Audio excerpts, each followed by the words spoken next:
1,00,000 ఇండ్లకు కార్యాచరణ చేపడితే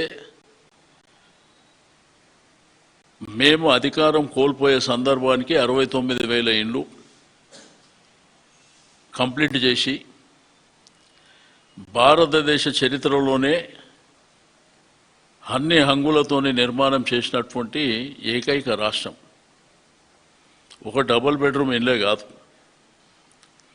దాంతోపాటు ఇన్ఫ్రాస్ట్రక్చర్, వాటర్ కానివ్వండి, పవర్ కానివ్వండి, లిఫ్టులు కానివ్వండి, రెండోది వాళ్ళ మెయింటెనెన్స్ కోసం కమర్షియల్ షాపింగ్ మాల్ కానివ్వండి, సర్వ అంగులతోని ఇన్క్లూడింగ్ సీసీ రోడ్స్. అసలు భారతదేశ చరిత్రలో ఎవరు చేయలేనటువంటి కార్యక్రమం అది. ఆ రోజు స్వయంగా గవర్నర్ గారు ఢిల్లీలో ఐఏఎస్ ఐపీఎస్ క్వార్టర్స్ కూడా ఈ విధంగా లేవు అని చెప్పి, అయితే మీకు ఒకసారి లిస్టు 109 ప్రాంతాలలో అత్యంత వాల్యూ ఉన్నటువంటి ఆ భూమి వాల్యూ ఉన్నటువంటి ప్రాంతాలలో కట్టినటువంటి గాంధీ భవన్ ఎదురుగా కట్టెల మండి, బీజేపీ రాష్ట్ర కార్యాలయం ఎదురుగా మురళీధర్ బాగ్, గోడెకే ఖబర్, జియాగూడ, ఎల్బీ నగర్, ఉప్పల్, అంబర్పేట్, సనత్ నగర్, సికింద్రాబాద్ కంటోన్మెంట్, మేడ్చల్, మల్కాజిగిరి, కుత్బుల్లాపూర్, కుక్కట్పల్లి, పటాన్ చెరు, సంగారెడ్డి, కొల్లూరు. నిన్న ముఖ్యమంత్రి గారు ఎక్కడైతే ఫౌండేషన్ వేసిండో దానికి ఆనుకునే కైతన్పల్లి, కైతలాపూర్, ఈయనంట విలువైనటువంటి భూమి అంట. చెప్పడానికి కూడా కనీసం ఆలోచన చేసి చెప్పాలి మీరు ఈ రాష్ట్రానికి ముఖ్యమంత్రి. కొల్లూరు ప్రాంతంలోనే ఏకంగా 16,000 ఇళ్ళు కట్టినాం. ప్రపంచంలోనే ఒకటే ప్రాంతంలో 16,000 ఇళ్ళు ఉన్నటువంటి ఏకైక ప్రాంతం.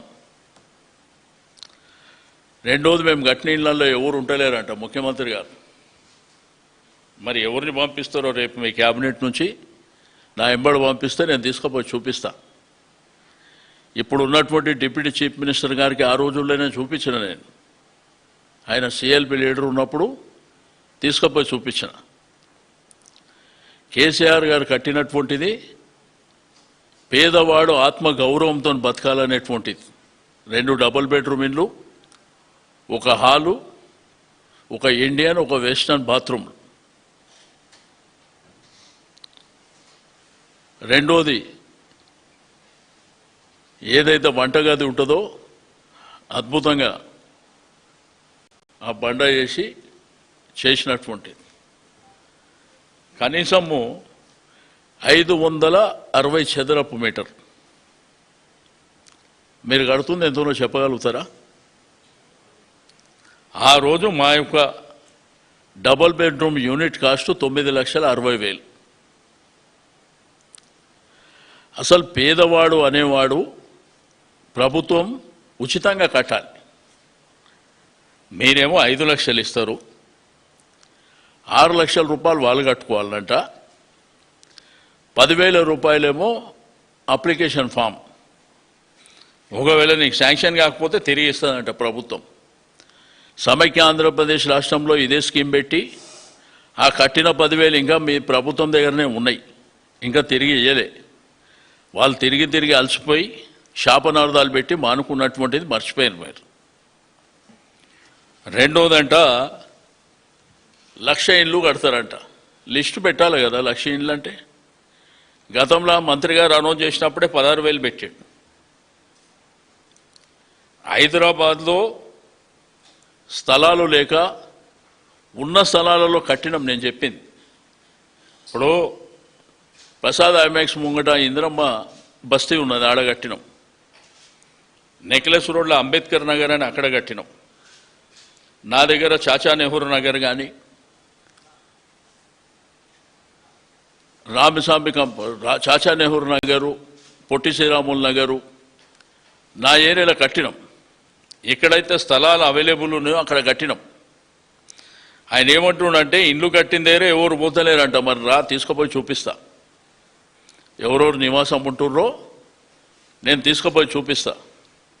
మేమిచ్చింది ఫ్రీగా, ఏ రూపాయి లేకుండా హైదరాబాద్ రంగారెడ్డి మేడ్చల్ కలెక్టర్ల సమక్షంలో, ప్రజల సమక్షంలో, ప్రజాప్రతినిధుల సమక్షంలో లాటరీ ద్వారా తీసిచ్చినటువంటిది మీ మీడియా సమక్షంలో మేం చేసింది. కాబట్టి మీరు ఈ ఊకదప్పుడు ఉపన్యాసాలు మాని మీరు దాని సైజ్ ఎంతనో చెప్పండి. ఇల్లు కడతామంటే కాదు, మాలాగా డబుల్ బెడ్రూమ్ ఇల్లు కడతారా? మేము కట్టినట్టు 560 చదరపు గజాలలో కడతారా? చెప్పాలి. రెండోది, మేమిచ్చినట్టు పేదవాడికి ఉచితంగా ఇస్తారా? చెప్పాలి. ఇక ఇవన్నీ మాట్లాడుతూ మీ భూమి మీకే ఇప్పిస్తారంట. ఏది? 22A. మీ భూమి మీకు ఇప్పేయనికి ఎవరు నువ్వు? ఈ రాష్ట్ర ప్రభుత్వం, రాష్ట్ర ముఖ్యమంత్రి గారు ప్రభుత్వ ఆస్తులు 22A పెట్టిండ్రంటే అర్థం ఉంది. గ్రేటర్ హైదరాబాద్ సరౌండింగ్లో 100 కిలోమీటర్ల దూరంలో ఉన్నటువంటి అన్ని కలెక్టర్లేట్లకు మీరు ఇవన్నీ ప్రొవిజన్లో పెట్టి ఇప్పుడంట నాది పూచి నిషేధిత జాబితా నుంచి క్లియర్ చేస్తా. అసలు ఎవరు పెట్టమన్నారు మిమ్మల్ని? ఏం దందా జరుగుతుంది రాష్ట్రంలో? ముఖ్యమంత్రి గారు మీకు తెలియదా?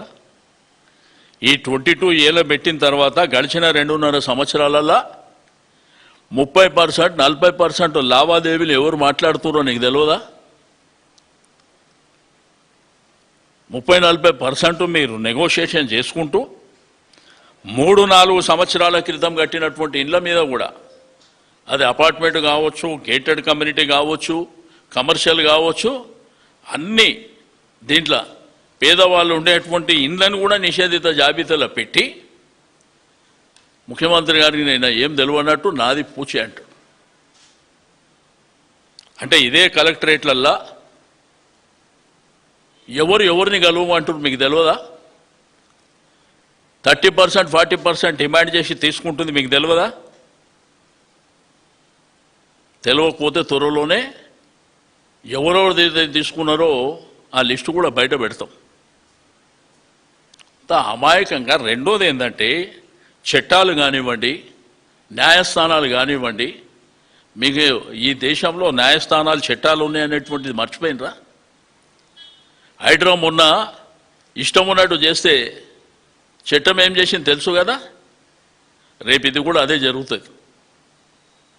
అంటే ఒక రాష్ట్ర ప్రభుత్వానికి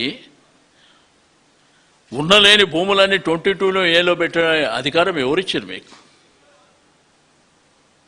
అంటే ఒక పేదవాడు, ఒక రైతు, లేకపోతే ఎవరన్నా వ్యాపారం చేసుకునే వాళ్ళు సొంతంగా వాళ్ళ డబ్బులతో కొన్నటువంటి భూములు, తండ్రులు తాతలు పరంపరగా వచ్చినటువంటి ఆస్తులని మీరు 22A పెట్టి మీరు నెగోషియేషన్ చేస్తారా? 30-40% డిమాండ్ చేసి మీ ఇష్టం ఉన్నట్టు దోపిడీ చేస్తే అంటే చూస్తూ ఊరుకుంటారు అనుకుంటారా? ఇదొకటి. ఇంకోటి చెప్పి ఆయన అఘోరనట, శుద్ధ పూజలు. ఇది ఈ భారతదేశ సాంప్రదాయాల ప్రకారం, హిందూ ధర్మం ప్రకారం మన పవిత్రమైనటువంటి పండుగలే కాకుండా నార్మల్ టైంలలో కూడా దేవుళ్ళను పూజిస్తాం. అదేవిధంగా ముస్లింలు ఖురాన్ని పూజిస్తారు, క్రిస్టియన్లు బైబిల్, అదేవిధంగా గురుద్వారాలలోనూ సర్దార్జీలు చేస్తారు. ఎవరి మతానికి సంబంధించింది వాళ్ళు చేస్తారు. కొంతమంది అమాయకులు తెలిసో తెలియక మాట్లాడారు మీ పార్టీ వాళ్ళంటే నేను అర్థం చేసుకుంటా.